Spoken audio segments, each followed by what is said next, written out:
to order. Um, do we do Pledge of Allegiance in this one, or do we do it in the next one? Can someone help me with We've that? done it on every meeting I've been involved with. Oh, then we'll be doing it in two times in next 5 minutes. That's fine.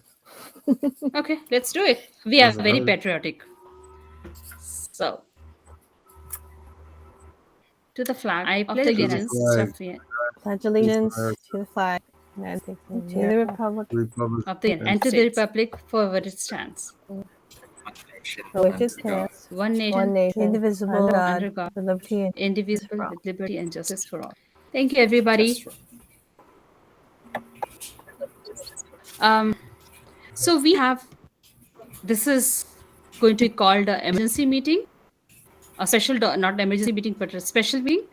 If you see in the agenda, we have only one agenda item, which is going to be voting on resolution 10001.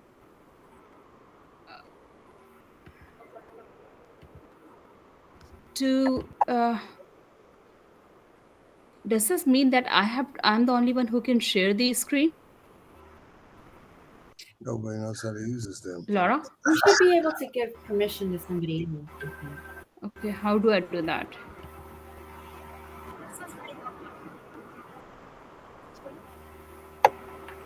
Is someone trying to share right now? There's a button that because there's a little button, square and an arrow, and if you click that, you're the person who can share.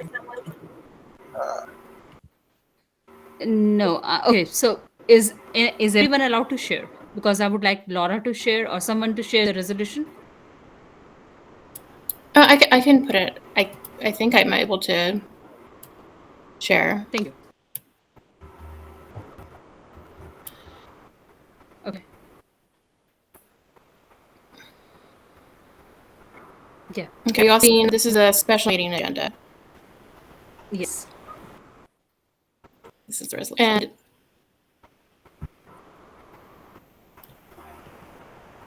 I don't know whether everybody got an opportunity to read it or not. But this resolution, why don't you talk about it, Laura? Kelly, who wants to talk about it? This is what allows us to continue meeting virtually under AB 361.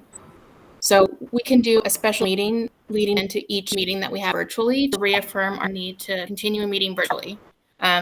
It's just a way for us to continue meeting virtually without doing a vote at every, like on the regular agenda, because that vote only holds for 30 days. So we've confirmed that this is allowable, that every time that we meet virtually, we have a special meeting where we vote on an agenda, the same agenda, just reaffirming our committee's need, this committee's need to continue meeting virtually. If that passes, then you gavel out and gavel back into the regular meeting. It's a lot of legal jargon, but that's the upshot. Any questions?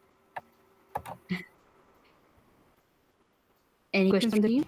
Catherine, you are, or I think you are. Yeah, you're on mute. Do we just need a motion to accept? If so, this.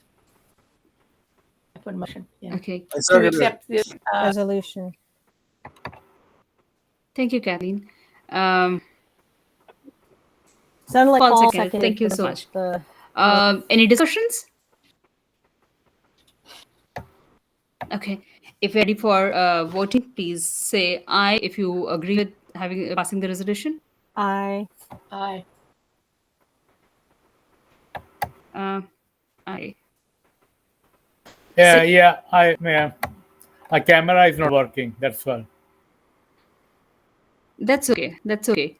Who else? I'm sorry, I don't see everybody on this. Just Paul. Paul, what's your vote?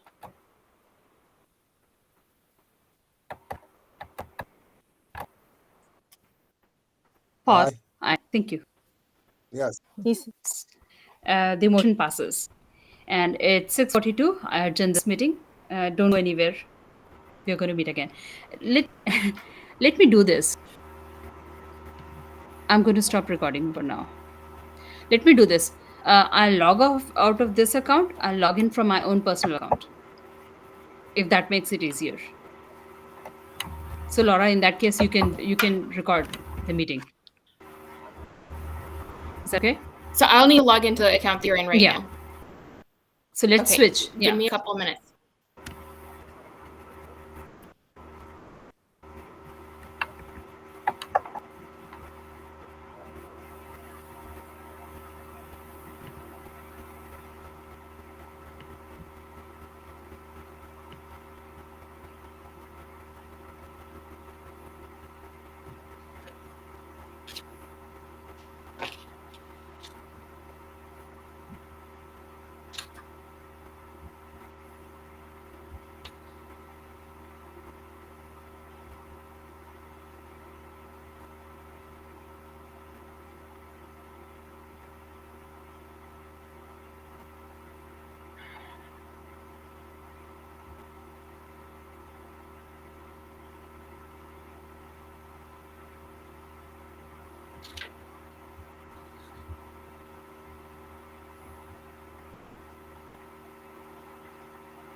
Okay. Is everything in order now?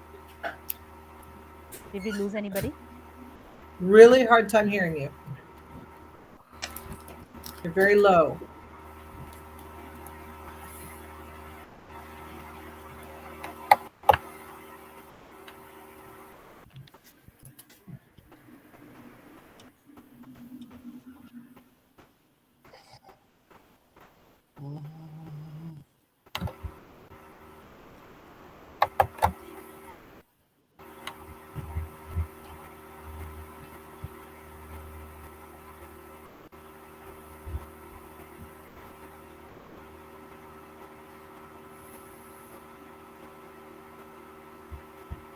Laura, as the host, can you remotely mute everyone except for Vanita?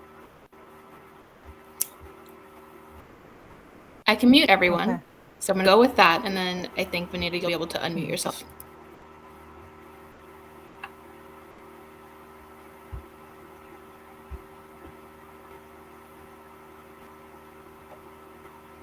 Can you hear me now? Better? Yes. Okay. I think the background Just have noise we're probably some hearing issue. is from Civ. No, it's from Paul. No, not even Paul. No, it's I believe it's Civ. Because I can hear him moving. Can you mute Civ?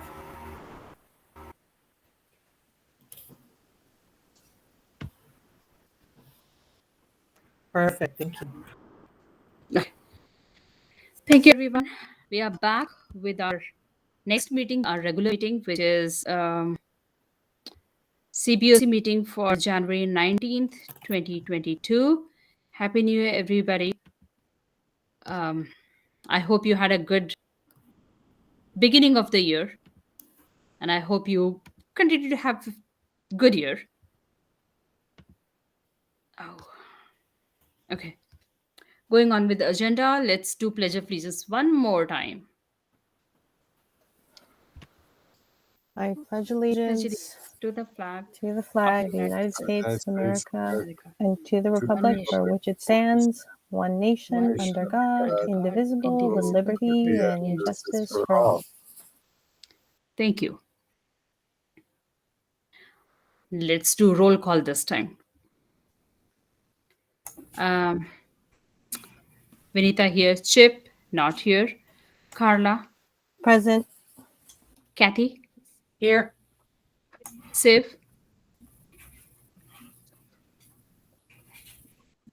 We know he's here. okay. Suzanne? Paul? I'm here. Thank you. Can anybody Um, see my picture? Say it again? We cannot see your picture, Paul. No, You we might- cannot see you. Do you see the little camera icon On the bottom? Yeah. on the bottom? Yeah, click on that. I did several times. Nothing has happened. It just says it's me. Hmm. Do you have a camera closed? Do you have your Yes. camera closed? Maybe I that's saw what. I saw my picture earlier, but it just went away before. Let's see now. Now it's open again. There you go. That's all I got. I'll have to look and figure it out. Thank That's you. okay. That's okay. Kelly, do you want to check with your staff if your staff is here? My staff is here. So Lisa and Samara are here. So on your agenda, Vanita, you'll want to change Clarissa to Samara. Okay. And then we have Stan here as well in lieu of Sharon Coco. So Judith is not. Stan is going to be replacing who? Stan Sharon Coco. But Stan will attend this this meeting and the next meeting, present the financial report, so that Samara gets familiar with how he presents it, and then Samara will take it from there on. So Stan is not. Sorry. So this is I was just going to say as a point of clarification. So Sharon Coco is actually a member of Anner's team. right. So he's not replacing anybody. He's just here as a resource because he does work closely with Samara to prepare the financial documents. I just want to make sure you know that. So then, yeah, adding to the staff list, Okay. I guess, in lieu of the way I said Okay. it. Yeah. And Sharon Coco is not with us Yeah. anymore. Is that No, Sharon is still true, part or- of your community member base. I don't know that she's necessarily here today, but as far as I know, she's still a member of CBOC as a community member to your committee. Oh, she's not a FUSD staff member? I don't think she's a member. I think she's No? a member of FAC, right? Oh, okay. Well, I know for sure FAC, but I know that she, I guess the conversation I had with her in December is that she'd still be participating, but not in the capacity as a district representative. Okay. So I'm going to remove her name from the FUSD staff. Okay. Thank you for the clarification. So thank you for clearing off one of the agenda items, which was welcome and introductions. So Stan, welcome very much. You're very much welcome to stay with us for this meeting and the next meeting, and share your wisdom with us. We have meeting minutes, right, Laura? Did everybody get an opportunity to read the meeting minutes? I can have introduced. I can seek for a motion for approval of meeting minutes. Motion. Thank you. Seconds.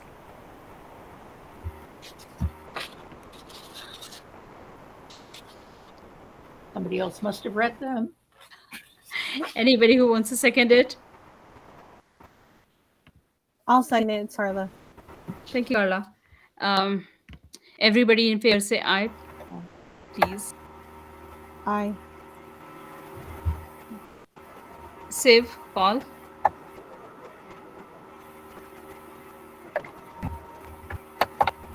Siv, you can speak. Oh no, there was a motion to accept to adopt the meeting hear minutes.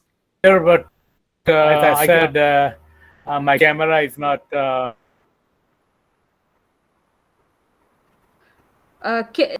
Do you approve the meeting minutes or not? Yes. Okay, thank you. Paul, what about you? If you can't hear me, I said aye, and I saw my picture for. Thank you so much. Thank you so much. Okay. So with that, we have all the committee members approving the meeting minutes. We have Brian Gebhardt, who is a community member, attending as a community member. So thank you very much for attending. Brian, do you have anything that you want to talk to us about, or do you want to just listen in? No, just listening in. Thank you for asking. Thank you, Brian. Thank you. The next item is oral and written communication. Khalid, have you received any oral and written communication from anyone? I've not received any communications from anyone at this time. I don't know, Laura, have you received any? No. Okay. I haven't received any either, except for one committee member who's a business owner who would like to join our team. But I think the outreach is pretty not going so well. So that is the reason why he did not even hear about it. I reached out to him personally. But I think it will be a good idea for us to advertise it a little bit more and see if we can find the Currently, traction. Benita, we do have it posted on our website, and it does go out in the superintendent's newsletter as opportunities. And I believe that we had requested the principals to also put it in their newsletters, but it's really up to them to decide to what information they provide in their newsletters they send out to the parents. We have been requesting that, but unfortunately we can only do so much. I thought we had planned to put it on the Facebook and other social media sites too. Yeah, it went on social media Because and so we're on that item, right? That's what we're discussing. That that item is for later on, but we can talk about it right now. Okay. So yeah, it went on social media, Facebook and Twitter, and it's not specific to CBOC because the call is for all committees. And it went in the citywide newsletter as well. Fremont puts it out to every residential customer in the city. So every home received the call. And it's been in our newsletters and on our website. I added it to the homepage rotator so that it gets anybody that's coming to our homepage for enrollment or anything else also sees that information. But yeah, it's a busy time with other communications coming from the school. So it might not be getting the most attention out of the things that we're talking about in schools right now, but community members are being exposed to the information. Okay. I'll request this committee members to also try to promote it and try to recruit people from outside. At least we need to get 7 more applicants, so we can have a better meeting.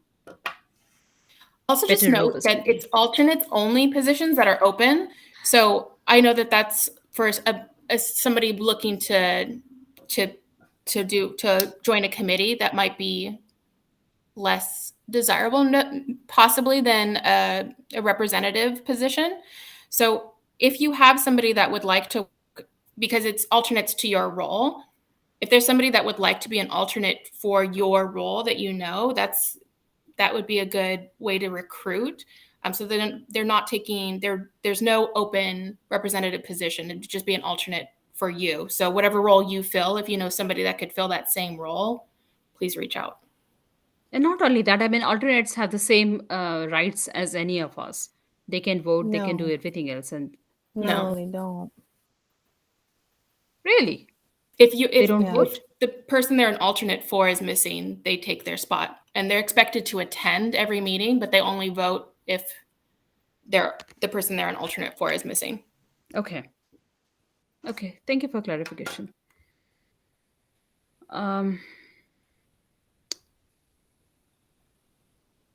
So actually that was the item. And then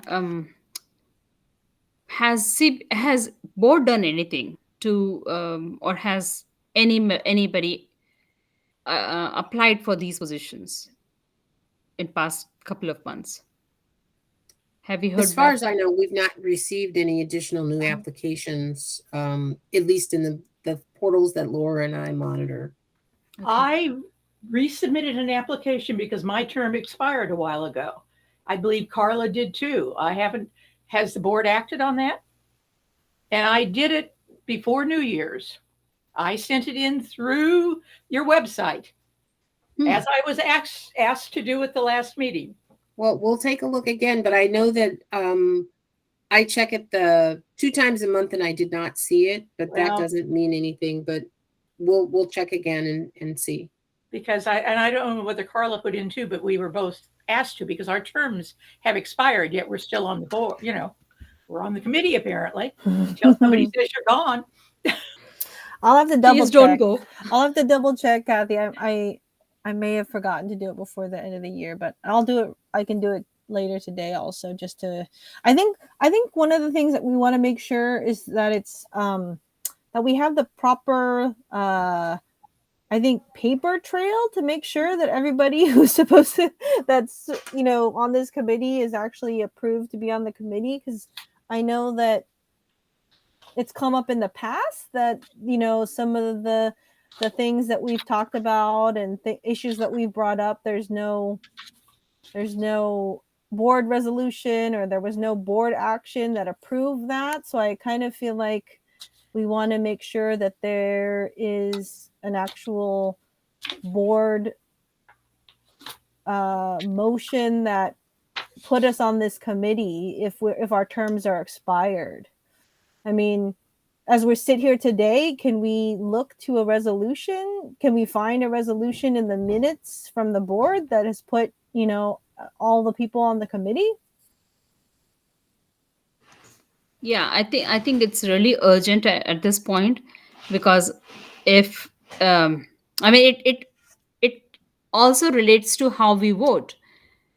If our committee members are not technically committee members because the board has not approved them, then anything we do is going to be very hard to justify, even though we are doing everything that we have to do. And I really request you, Kelly, you have to really get on it. If you need help, I can probably reach out to board or anybody who you want me to, but we have to make it really fast paced now. Find your applications if you also send them to where you said they were, and I will go ahead and prepare an agenda item for that approval. I don't think I'll make the February 9th meeting, but I will work towards the second meeting in February to make that happen. Thank you. And let me know if you can't find my application, but I sat there and went, oh, shoot, I haven't done it, and I did it. All right. Thanks, Kathy. Okay. Next is board direction on contingency money. Kelly, do you have something to talk about it? Do you have any board direction about the contingency money?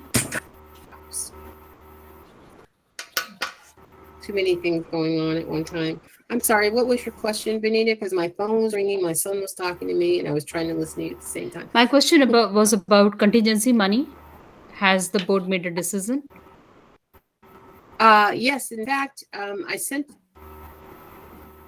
I sent you guys a board notes. I know that Laura did submit the board notes last week, but there were 2 board actions that were taken where they did approve to have the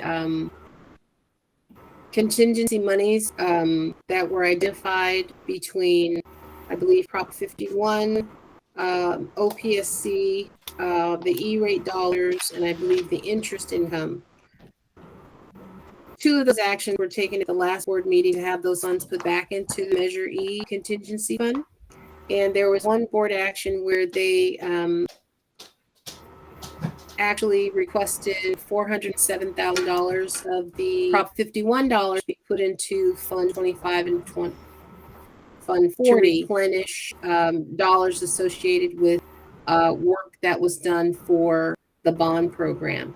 Then Kelly, can you please excuse me for 1 second? Paul, you are presenting. Can you not present?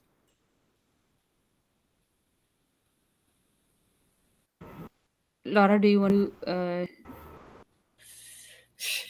The little blue dot. Stop sharing. Yeah, the stop sharing button, Paul, on the very bottom. Just click on that. This thing? Nope, the little blue you see dot that on that's the next to the bottom. hand. Up and to your right. So your arrow needs to go down. No, not up. It's down. And the very bottom middle of the bottom, and then the middle of the, there you go. Stop sharing. Perfect. Thank you. Little square. Yeah. Okay. And actually, if I can, I'll take this opportunity. The board notes that I send, Kelly, those go to FUSD and they're posted publicly on the website, but I didn't share them with this group. So I'll present the relevant bit. That would be right now. awesome. So you're going to That would be present them, or awesome. you're going to send them via email? Because we did not receive an email from Kelly on those. Okay. And that I was can my send it mistake, via because I email. assumed that everybody But got I'm going to them. just put it up here so that you can see.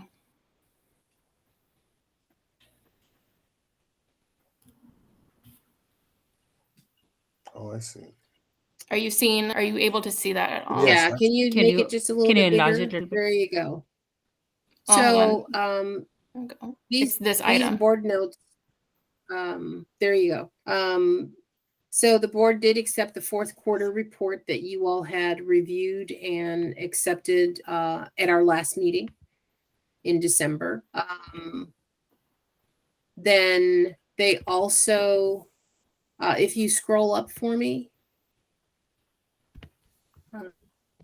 This is. I guess would it be down or up? No, I think it's this bit. Okay.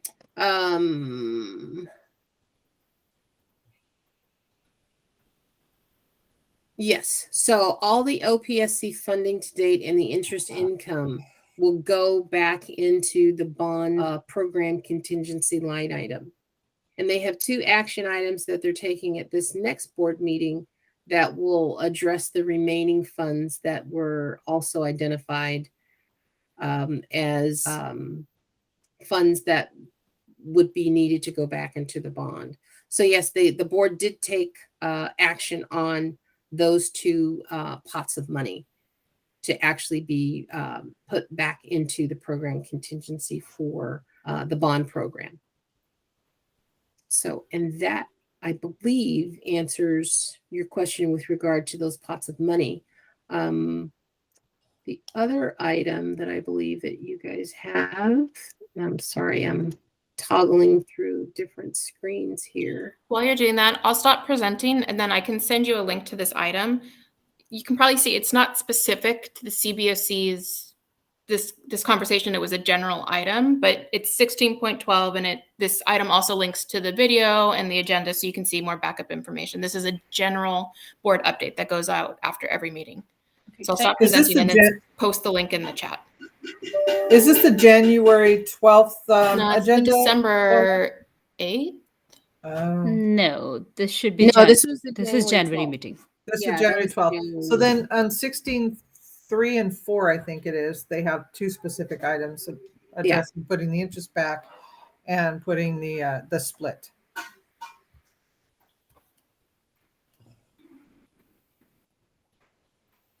Yeah, there you go. There we go. Yeah. So that's the interest That's going what Thank back. you, Lisa. Thank Yeah. you, Kelly. And then Yeah. 16.5 is the for the split for the For other the 2. split. Yeah. And then the subsequent one will change because, and the only reason I bring that up is because that's what we have reflected in our financial report that you'll hear from Stan shortly. Okay. Yeah. So you'll be explaining to us what is Fund 40 and Fund 25, right? Yes. Okay. Yes. Any questions from the committee? Is it possible just going forward to just send the board related items, the ones that are related to the Measure E committee through email before the meeting? Is that possible? Sure. I apologize because I thought that I did that, but with all that has been going on this week, that was one of the things that slipped by me. But yes, we definitely can do that for you. Okay. Any other discussions? Can we count this as a win? I think so. I would. I would. Good. I give you guys major points for following through so quickly on your idea and your consideration on this item. So it was very it turned out the way you all wanted it to be. So Yeah. Nice effort for you all and your committee. We are a good committee. Yes. So let's see. Next, financial audit report. So on this particular item, I actually forwarded some information to the superintendent that I'm waiting on him to get back to me on. And I did speak with him late this afternoon, and he will provide me with some written direction on this particular item. But it is the follow-up that you all wanted on the Williamson item that states that there are no funds that were expended from Measure E on the Williamson project. And that the notes that were identified in the audit report were just that the auditor noted, but the expenditures did not actually occur. So they want to make sure that, you know, they've got the correct information and that it is formally submitted to you all as required and as you've requested. I'm not sure I understand.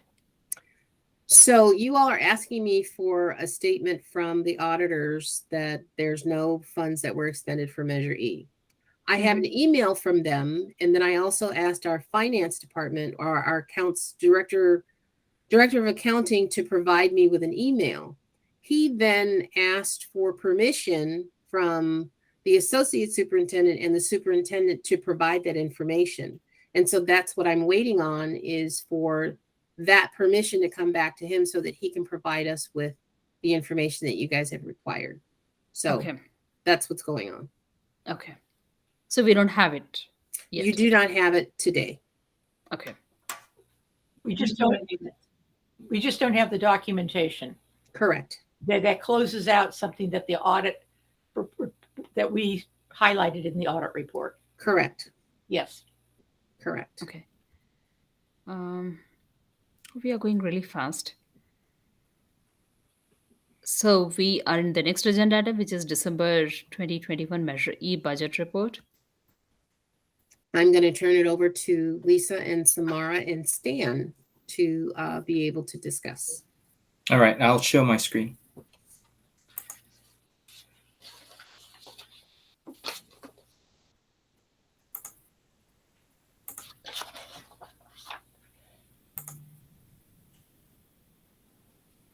Okay. Hopefully everybody can see the screen. Just in summary, and to kind of continue with what Kelly and Lisa were pointing out with regard to the recent board approvals. Kelly, I just kind of aligned with the action items with the last board meeting, but so if you look at the program contingency, the interest has been added in, but the state and the E-rate are still on the outside. But with the with that acceptance, what I'll do is I'll update the next report to make sure that those funds are added into the contingency line item. So right now it shows about 1.2 million, but with the addition of those funds, it'll increase by another $17 million in the contingency. And in summary, just on status of the bond program, all of these percentages, whenever, I don't know if, I'm sure Clarissa has shared with you in the past, these percentages are relative to the planned funds. So expended to date, as of a few days ago, about 57%. Committed to date, that's contracted, about 71%, and received revenues to date versus planned total funding is about 81%. And just to speak to how much we've actually expended relative to, say, our actual contracted amount, it's about 80%. So we've issued certain dollars in contracts. We've spent about 80% of that. So we're moving. And then as a percentage of how much money we've actually received to date, we've spent about 70% of that. So that's sort of in a nutshell what our status is as far as spending. Usually the cover sheet here is what we kind of really focus on, but I can kind of go to the body. And in the past, I believe Clarissa shared this as well, but just really quickly.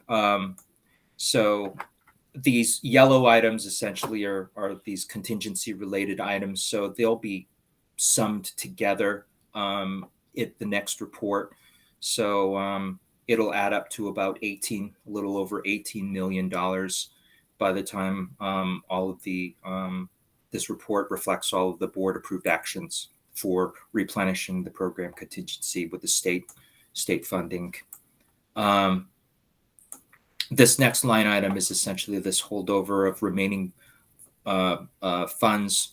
It's a bucket of essentially specifically dedicated towards the middle school conversion projects, which still has about $4.2 million in it. Essentially, it's a dedicated contingency bucket for the middle school projects.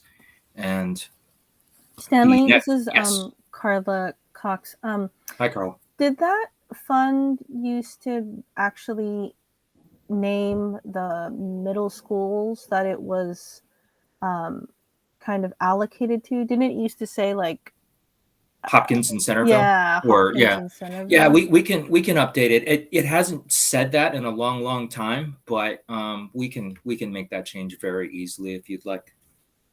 I only mention it because I thought that it was specific to a board. It was. It was. Okay. And we'll add. So are you saying we'll just add the 3 conversion titles back onto that line item?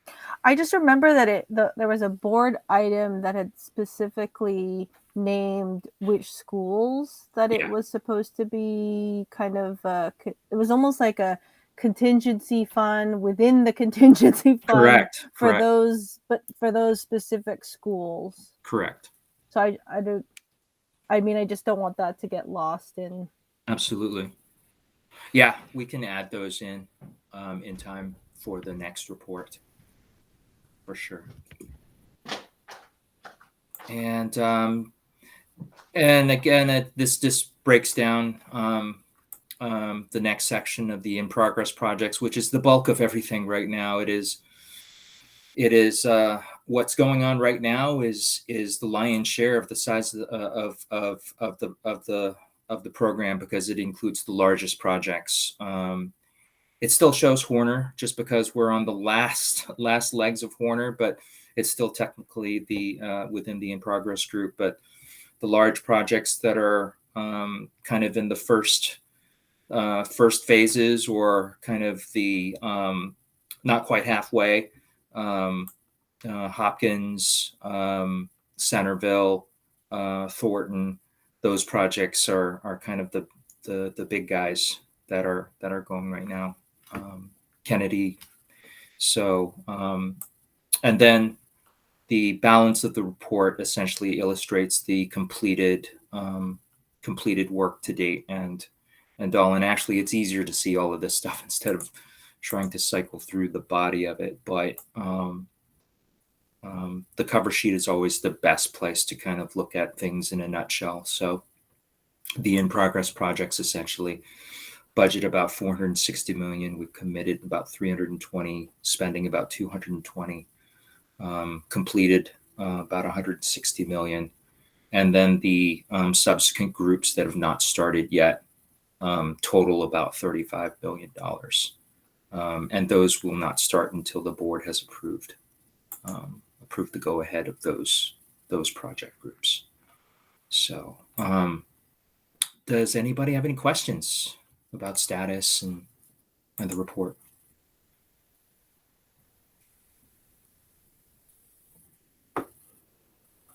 Okay. I did not have a question. I have a comment. And I remember that we used to get this report about 2-3 days before the meeting. And a couple of months back, it was 1 day. And this time we didn't even get it. So I'm a little frustrated that this is the first time we are looking at this report. I think Kelly sent it out, Vanita. Today. I think I saw an email about an hour and half an hour back or something. I did not get an opportunity to look at the whole. It was actually sent out yesterday, Oh, I didn't and I see. send it out when I receive it from Vanner. And Vanner was late in providing that information to us this month. And I have talked to Lisa about that, and they are going to be working on improving their delivery of this information. It was a little bit delayed because of the holiday break, and the district break didn't match with Vanner's break. So in terms of staff being available at the beginning of the month to prepare this information, there was a disconnect there. So, but they will be working to get it to us sooner. But Yeah. as we had explained Yeah. before, in order for you guys to get it the most accurate in real time in terms of the expenditures, there is a monthly closeout process that they go through that we don't usually typically see the financials until the 2nd through the 5th of the month because of just the things that they have to do. And then Vanner does a lot of other financial preparation and reporting for the district that is dictated based on the date for the end of the month closeout. So just wanted to let you guys know that, and we have discussed it, and it will improve moving forward. Yeah, So- typically we get it to Kelly, the week prior. But with the multiple changes, our new employee and the multiple changes we've made in the report, and then turning around and since the board meeting last week, we wanted to make the changes and incorporate at least the 2 items that were action items on that board agenda. So we made those changes so that you could at least see this portion of up to date. But we'll continue to get it now that everybody has streamlined and settled back in. We'll continue to get it out the week before that meeting so that you have it. Okay, thank you. By the way, Kelly, I did not get it. So I'm glad that other team members got it. I did not get it. Okay. Neither on my personal email ID nor on the CPOC email ID. So just so you know. Okay. I think it says to CBOC meet. That's who it's addressed to, Vanita. Yeah, I did not get it. The only email I got was a 603 reports. Well, I'll make sure that I update my emails to make sure it's reflected of your personal email as well. Okay, thank you. See. Do we have any follow-up any questions on the report from the committee? If not, we can move along. Okay. Okay, thank you. Thank Okay. you, Stan. Next is Thank the status report, and I'm going to turn it over to Lisa. Okay. Right. So let me go ahead and share my screen.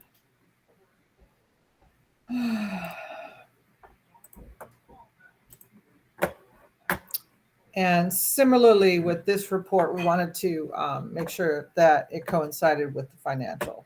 So we'll make sure what do we got here? To avoid an infinity mirror, don't share your screen or browser. Okay, ignore that. Go away. Okay. Can you see the screen? Is it big enough? Slightly larger will be better. There we go. How's that? Thank you. Oink. Okay. So quickly, there have been some changes, but nothing significantly impacting this report. We'll go through, of course, the first is the projects that are in design. Thornton Middle School conversion. The majority of that scope has been contracted out. There are 2 sections left, as has been typical over the last few months, increment 3B and increment 4. Increment 3B has gone through DSA and has been approved, but it will be on hold until they complete increment 2, which are the new buildings. So that increment 3B, which is modernization of the existing classroom buildings, they will swing into the new buildings and we'll start increment 3. Increment 4 has not cleared DSA yet. There are some issues there that the design team, the CM team, and the contractor are working with DSA to resolve. Centerville Middle School conversion phase 3 increment 2 is the final phase to be contracted out. So Centerville project as a whole is now contracted.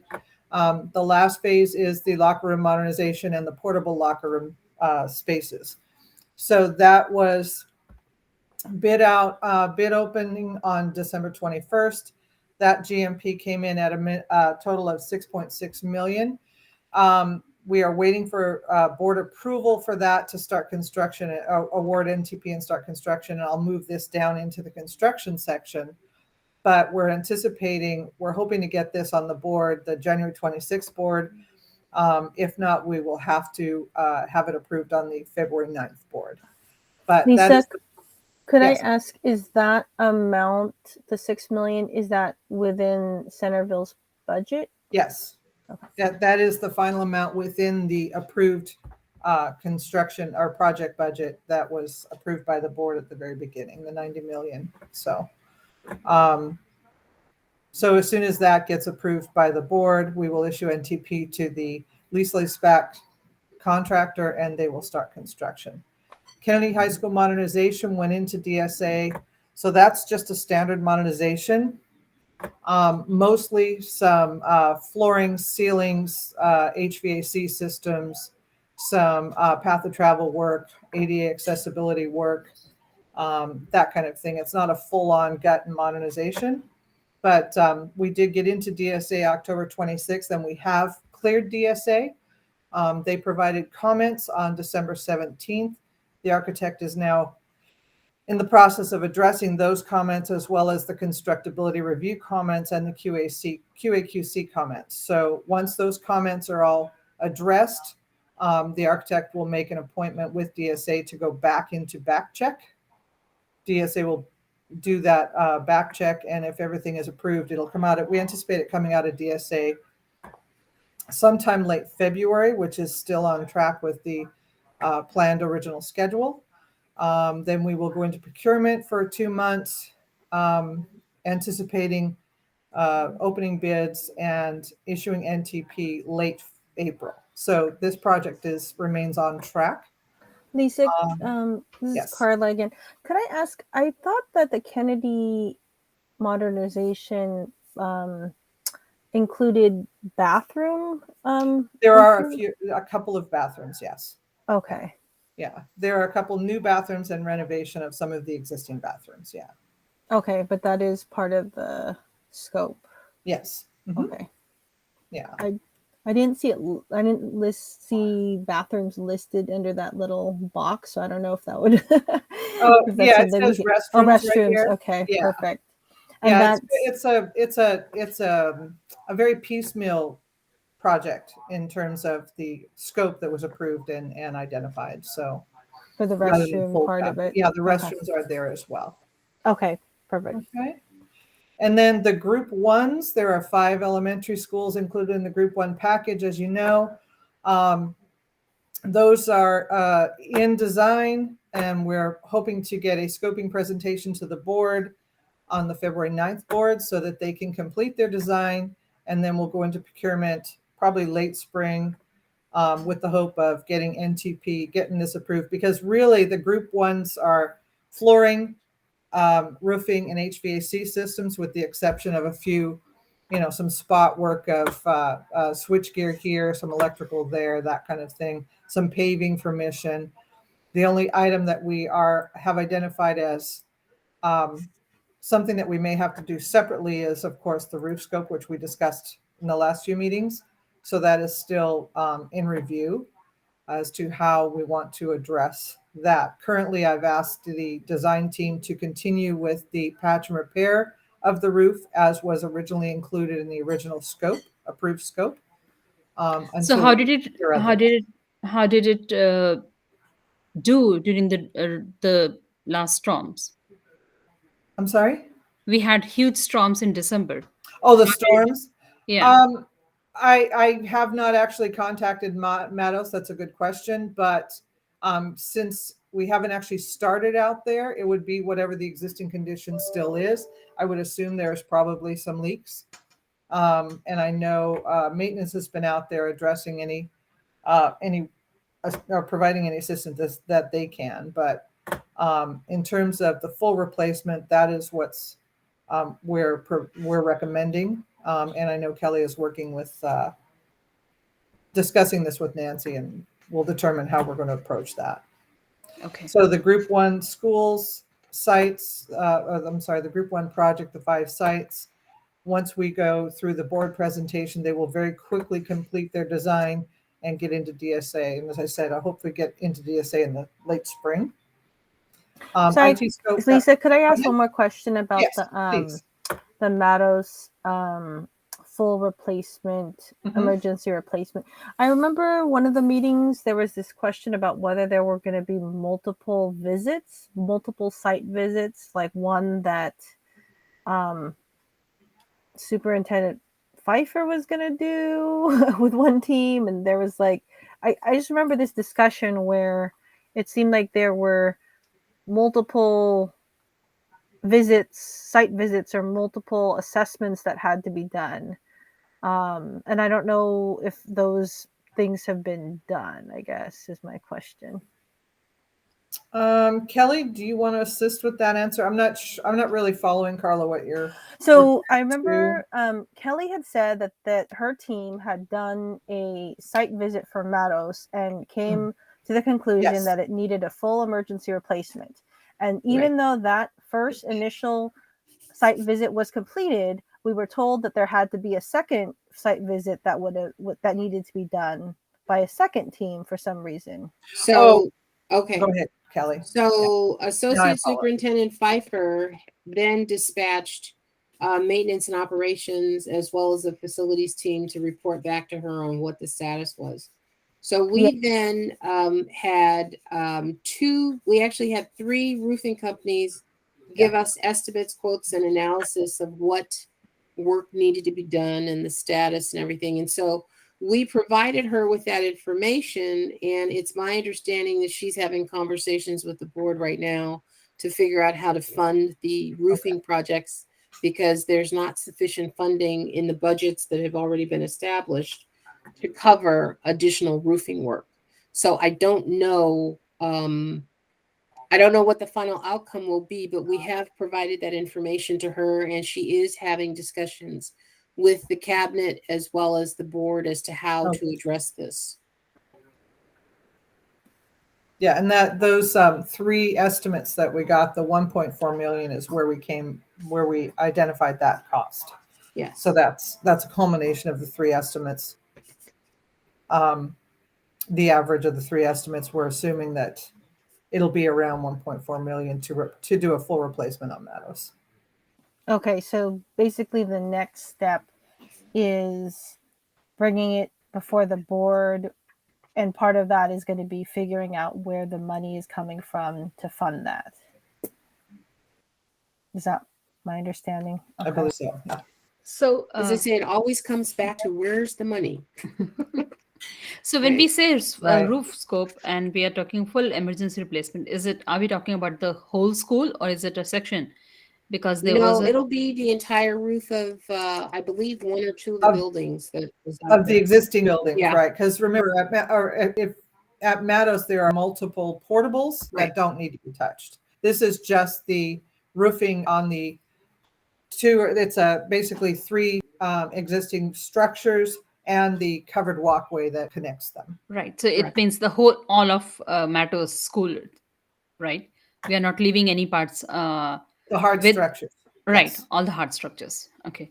And this will be, and this is another hypothetical question, and you can say if you don't know, this will be done, if it is done, will be done before the solar, right?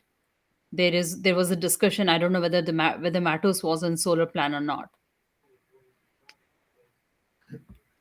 Matos is not part of the current solar project, but it's part of the later phased work that's going to occur. Okay. Okay. Thank you. Okay. So those are the design projects. Construction projects, Hopkins, Thornton, and Centerville Middle School conversion projects are going very well. I'll just give you the highlights really quickly. Hopkins, there are 3 new structures, as you're aware, multi-purpose building, music building, and the new classroom, 2-story classroom building, which is building J. All of those are under construction. heavily under construction. K1 is still in steel erection. K2 is actually the steel erection, the sheet metal framing, and the building envelope is already underway. So that building, the smaller of the three new buildings, building K2, is actually, as if you drive by, you'll see that it's actually, the envelope is already complete, and so it's being closed in. Building J, the building pad has been poured. The underground MEP is in progress and nearing completion, and the steel members for building J, which are going to be very large, are due to arrive next week. And you'll start seeing steel going up.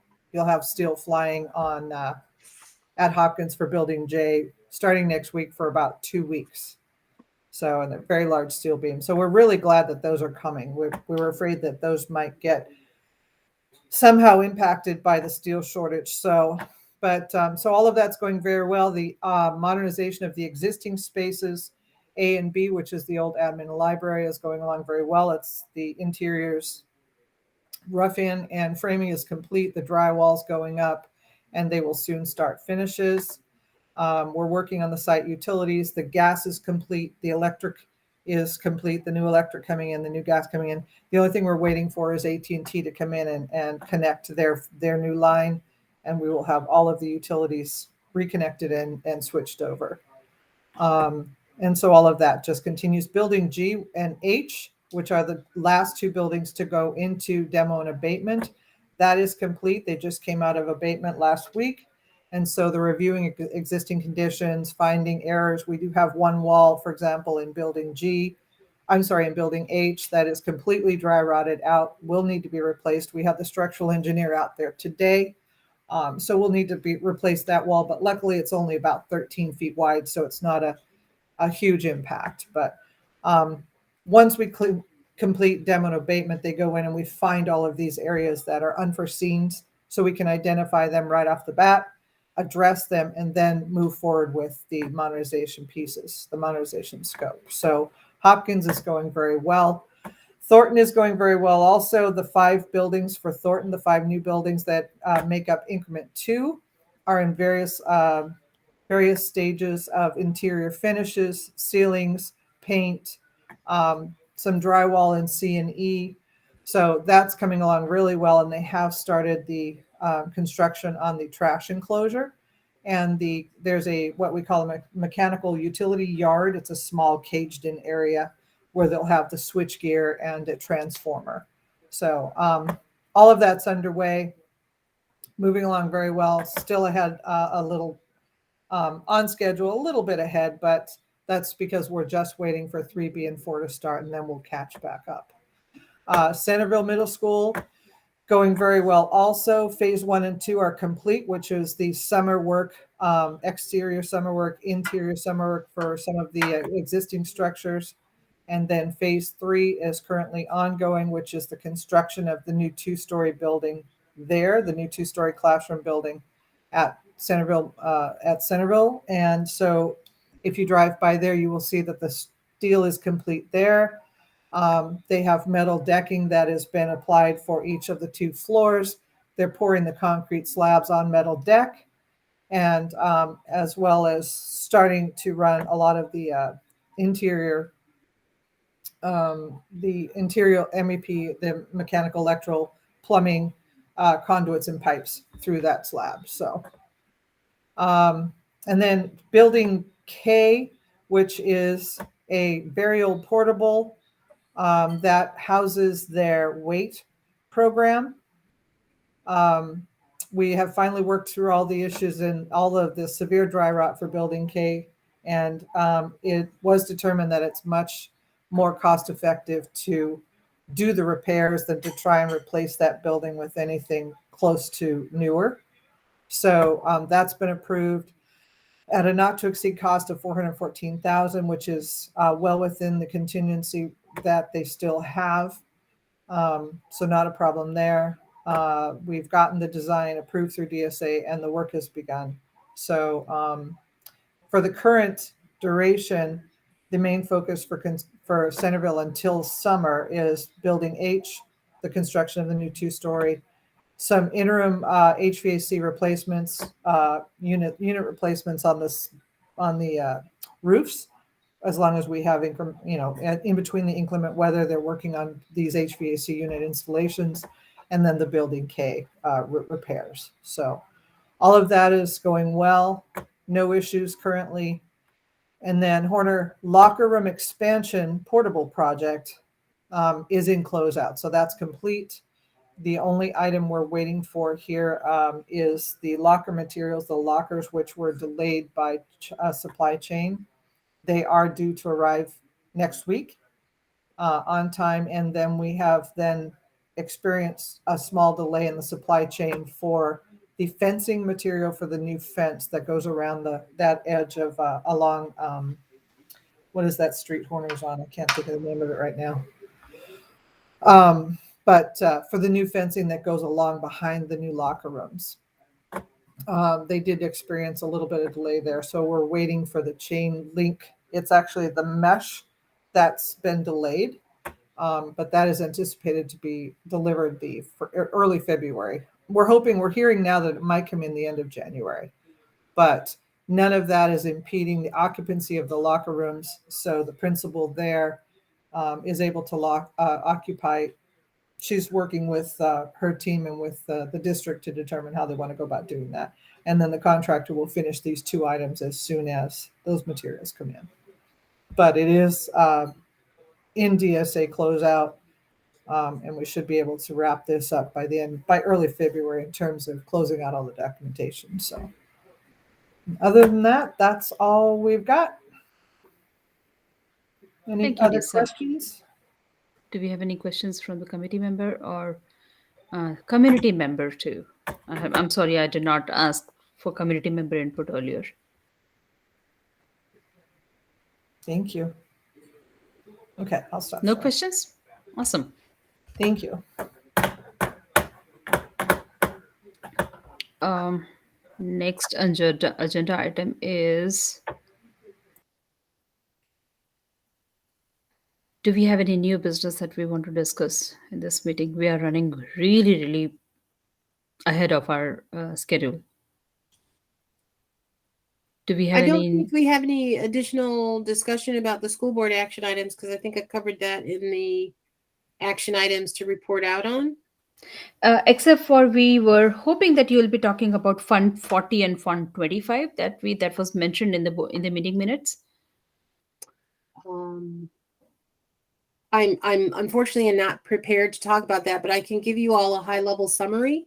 So Fund 25 and Fund 40 are two funds that the district has where it can receive funds from the assessments that they charge developers for doing work within the district that impacts the school district. So that is Fund 40. And that is Fund 40 is a fund that all school districts, statewide have established where they can receive those dollars based on what development is going on in their district. And they usually have, I don't know if you guys recall, we had a meeting, I guess, back in, I want to say March or April, where we talked about level 1, 2, and 3 developer fees. And those are different costs per square foot based on the size and complexity of the development that the school district is allowed by law to charge. And it usually is something that is coordinated with the city or local jurisdiction that the school district resides in. But there is a standard like format that all school districts must follow, and that they are allowed to charge developer fees and things like that they basically generate revenue from. And there is part of the legislation states that those fees have to be spent on projects or activities related to school expansion or school improvement. And so that's what Fund 40 is established for. Fund 25 is what we call the Capital Outlay Fund. And that is where every year the governor's budget sets aside a certain percentage of dollars that all school districts receive based on what their overall operating budget is, but then also whatever monies they have originally requested as part of their budget, a portion of it is usually funded from the governor's office. And so ours changes along with everyone else's on an annual basis. And so those dollars go into that Fund 25 bucket of money. And Fund 25 specifically is earmarked for capital improvement construction projects. And so those are what we call restricted dollars. So we can't just say, oh yeah, we want to take money from Fund 25 and, buy, textbooks, because that's not, what it's earmarked for.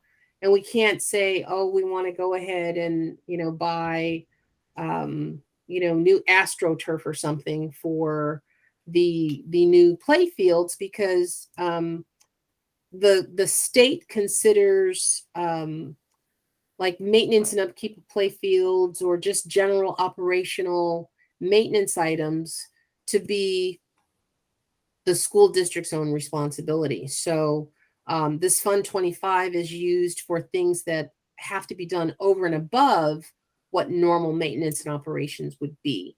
So, but I'll be happy to go ahead and forward you guys a link to these documents, because they're available on the Office of Public School Construction's website, as well as the what's it called?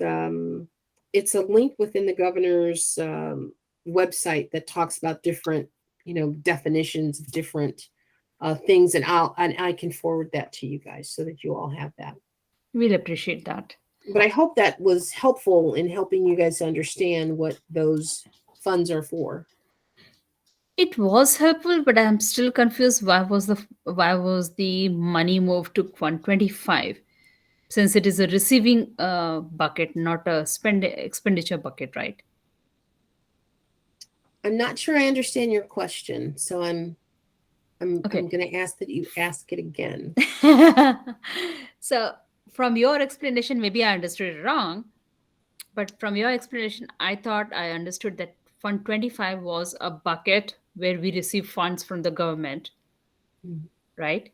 Correct. Did I correct it right? Did I understand it right? Okay. Yes. Why was the fund from the CBOC, the money that was controversial, why was some of it moved to Fund 25 then?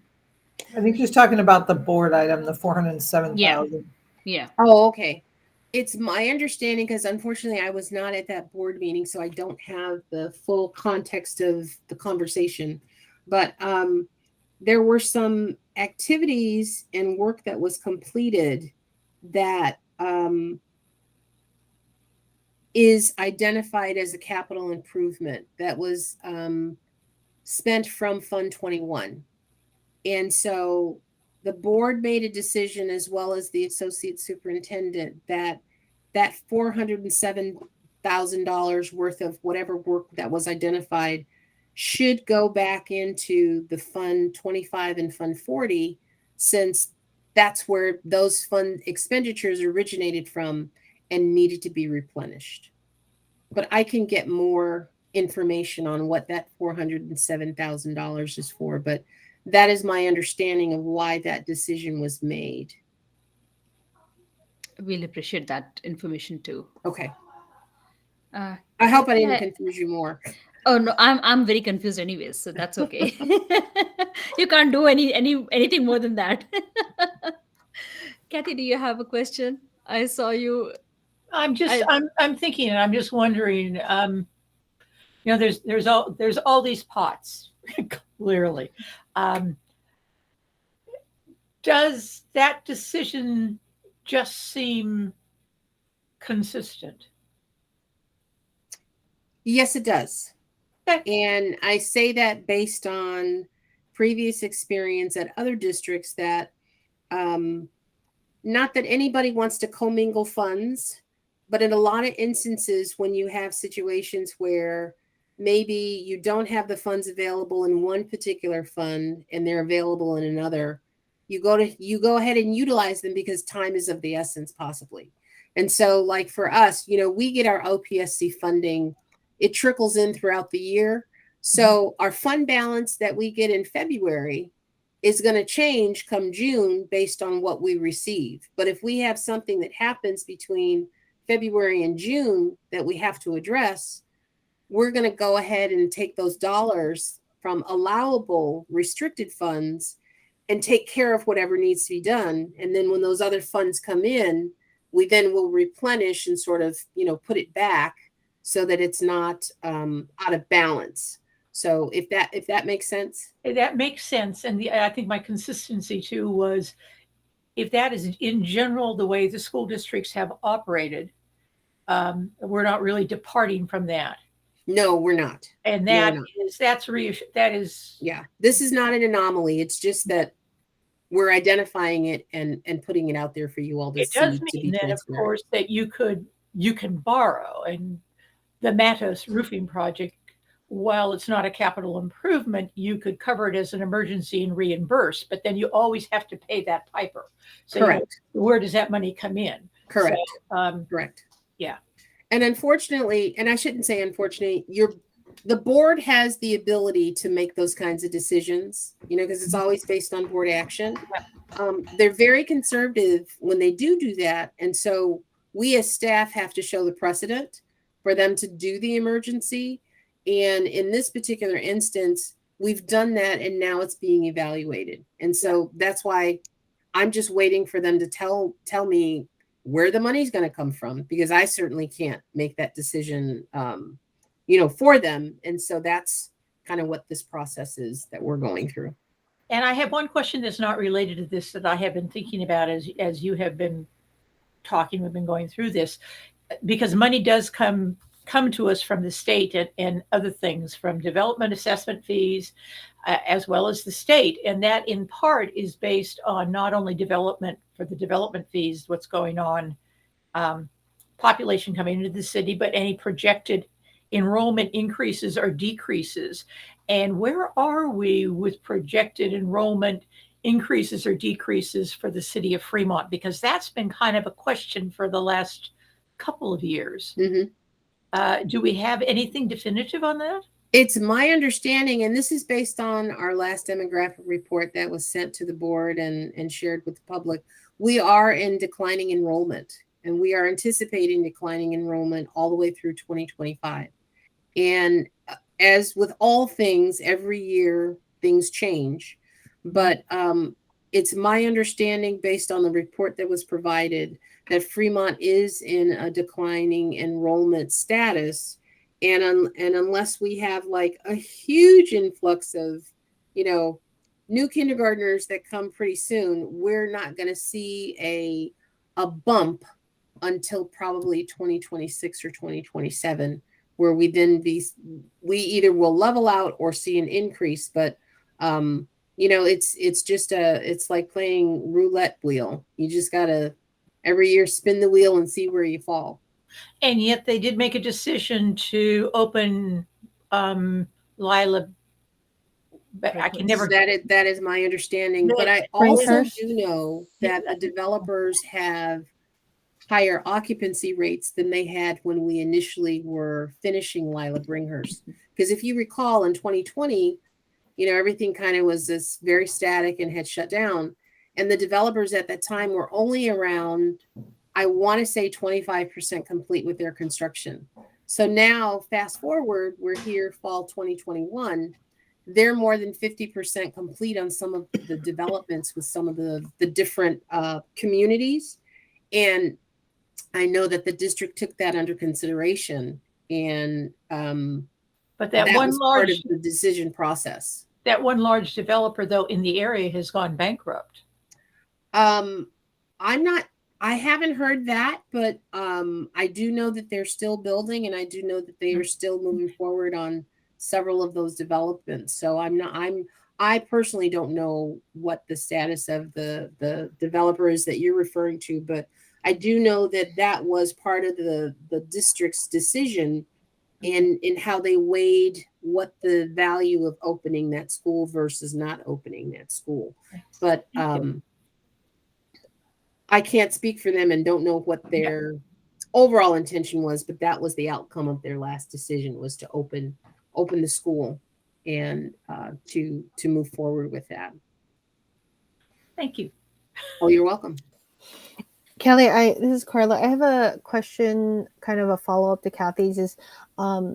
Is there any information or word about expanding the transitional kindergarten program? Because that would mean more enrollment, right? If we had a bigger transitional kindergarten program. Well, it's my understanding. I was actually in a meeting with the superintendent earlier today, and that is something that the cabinet and the board are discussing. I believe that with the governor's new budget coming out in May, there is opportunity for school districts to either capture dollars for all-day kindergarten and expansion of their programs, or to look to maybe the following year of doing that. But that is something that they are considering. I have no idea what the final outcome of that discussion will be, but it is on their radar. It is something that's under consideration.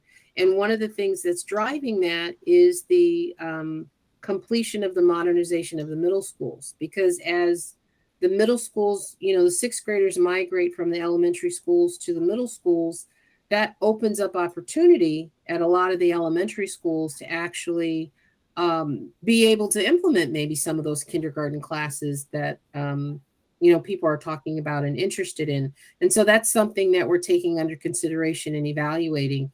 And I believe that the superintendent and his cabinet will have an opportunity to share their thoughts with the community once they, I think once the governor's budget comes out and once the analysis of funding opportunities for us are available, we can actually provide you guys with a substantive answer. So that was a key word. I wanted to share something with you guys about the budget. The preliminary budget is going to be discussed tomorrow.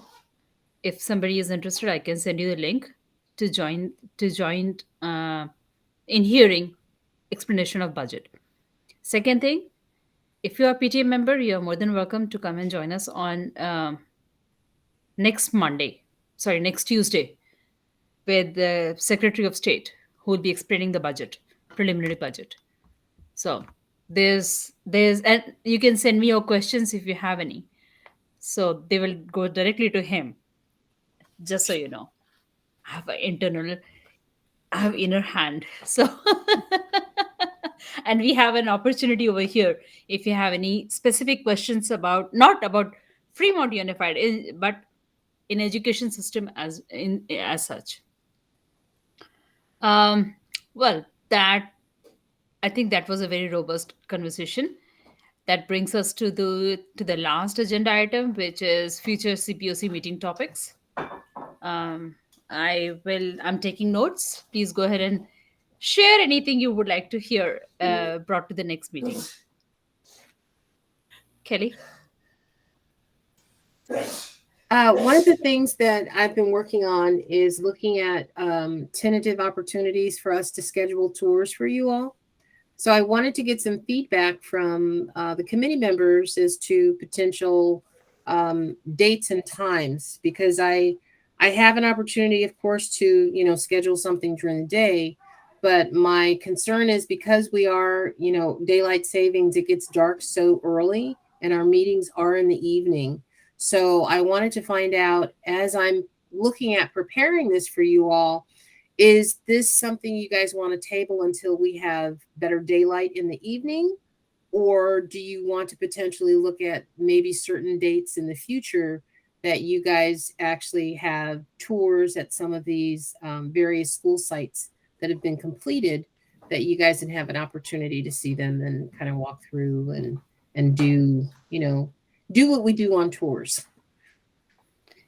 We do want tours. We had been begging for tours for such a long time.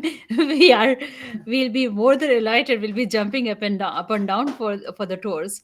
What do you guys think? I mean, I personally prefer daytime because we will have natural light, and but I'll leave it to the team.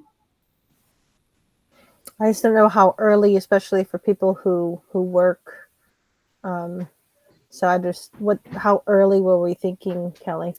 Well, I was thinking like a 3:30 or 4 o'clock, because that way the school sites, of course, will be empty of students, Right. but still early enough that it's not going to impact our dinner hour or evening schedule of whatever, you've got going on. I'm fine with anything, but I think we also have to be aware of how things are going with the Great Plague. Yes. Ah, Yes. You know, the tour last week got canceled because of that. That was sad. So, maybe it would be, I hate to be the word of caution, but maybe it would be smart to wait when we're kind of past the winter months. Mm-hmm. Maybe Like in March, maybe. March or April, because if it follows the way the pattern has been, as we move out of the winter months, you're seeing a downcrease, and that, I think, is perhaps wise. Okay.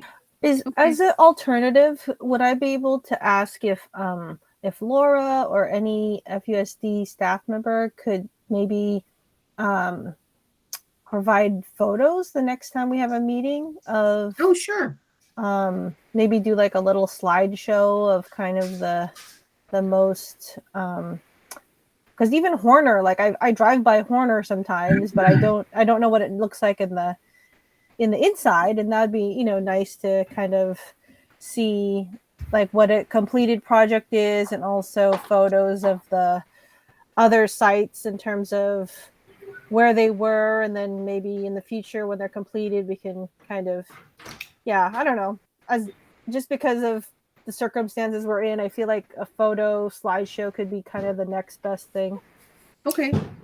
And we were actually, Kelly and I have been talking about possibly adding photos to our progress report for this meeting. So we could add, for the project that's under construction, some photos of Centerville, some photos of Thornton, some photos of Hopkins. If you think that would be something you'd like to see, we can certainly do that. I think that would be I great. can start adding some photos to it.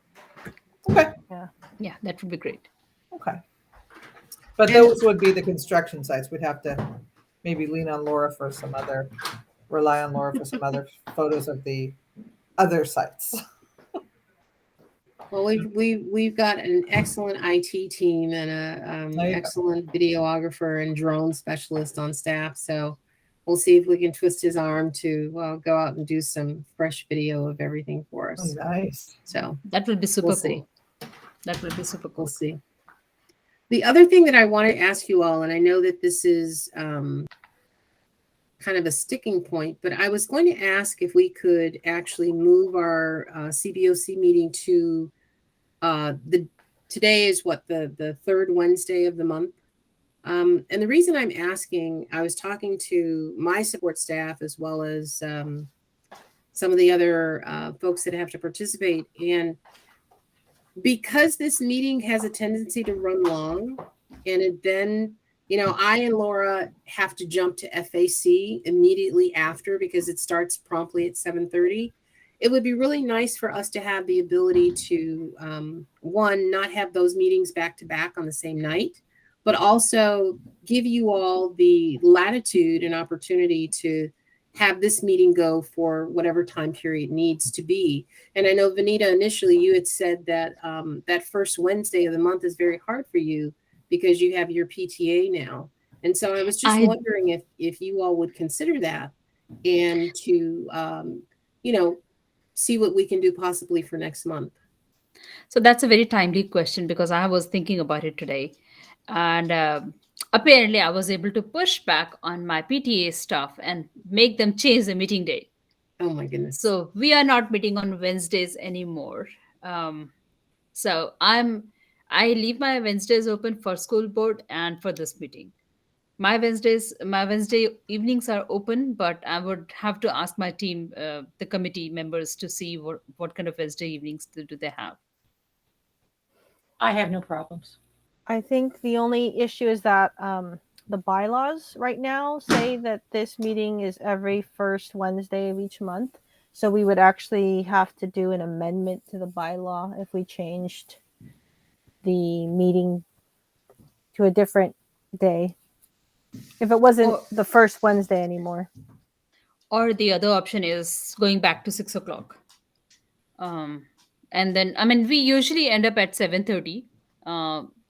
But I mean, when we were starting at 6, we were ending at 7:30.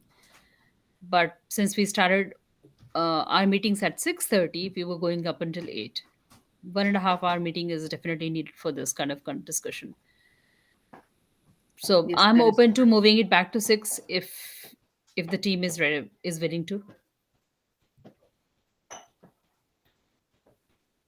I'm fine with 6. I don't know if that is enough of a, because I think it sounded like Kelly was asking more so having it on the third Wednesday, as so it doesn't have a conflict with, it's not on the same day as the FAC. So I don't know if that's the same request that Kelly has. You're absolutely right, Carla.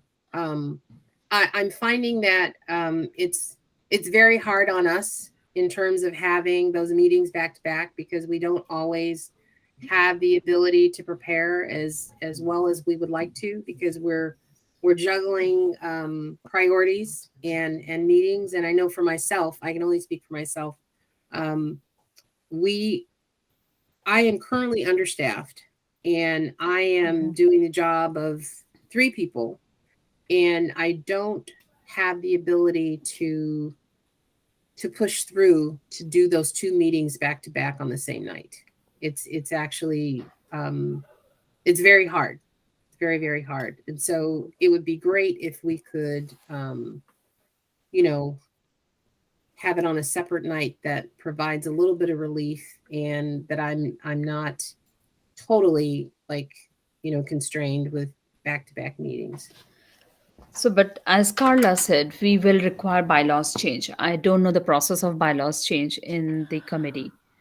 So That it is, says the amendment. I mean, another question I have, Kelly, is the FAC meeting on option to change to the every third Wednesday? Because I think the FAC There's a little more committee, flexibility. well, and they're also the CBOC kind of existed before the FAC. Yeah. So I want to Seniority. put it nicely. Like, so Brian, we have priority over you. well, just that it didn't, the FAC didn't exist until the last couple of years, I think, right? So I don't know.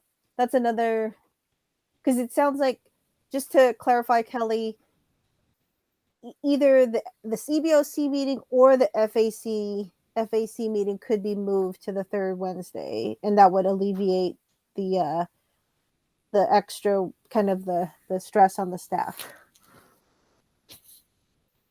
Either one would work for me. Brian is on the call, and so he can probably speak to the FAC opportunity. I mean, why don't we just do this? How about because according to the bylaws, we have to propose the amendment and place it on the agenda by a majority vote of the committee. So I could do that now and ask that it be placed on the agenda for February, and then maybe we can explore if FAC could possibly be moved, and if they cannot be moved, then we could take it up at the February meeting. I don't know about anybody else, but for us old guys, I don't care what day of the week it's on, as long as we standardize on something. But I'm falling asleep right now. It's past my bedtime. Thank you, Paul. Brian, you have your hand up. I was just going to say, I'm happy to agendize this at our February 2nd CBOC meeting. For us to discuss that. For FAC. Yeah, that's the CBOC. Thank you. I second That's my bedtime too, I guess. So I'll bring it up with FAC, and as a precautionary measure, I think it's great if you can agendize it as well.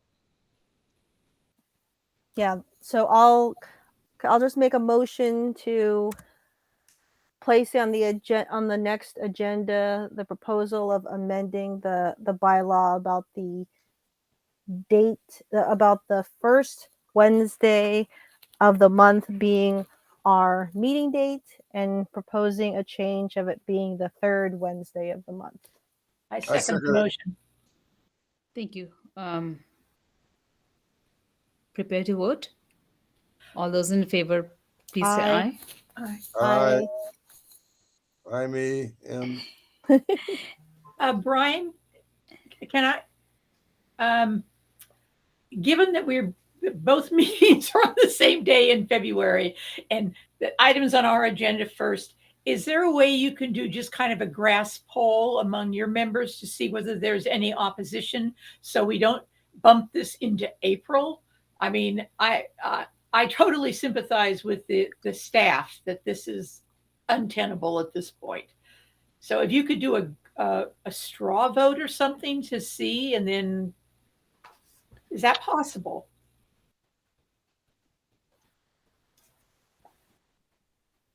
Yeah, perhaps.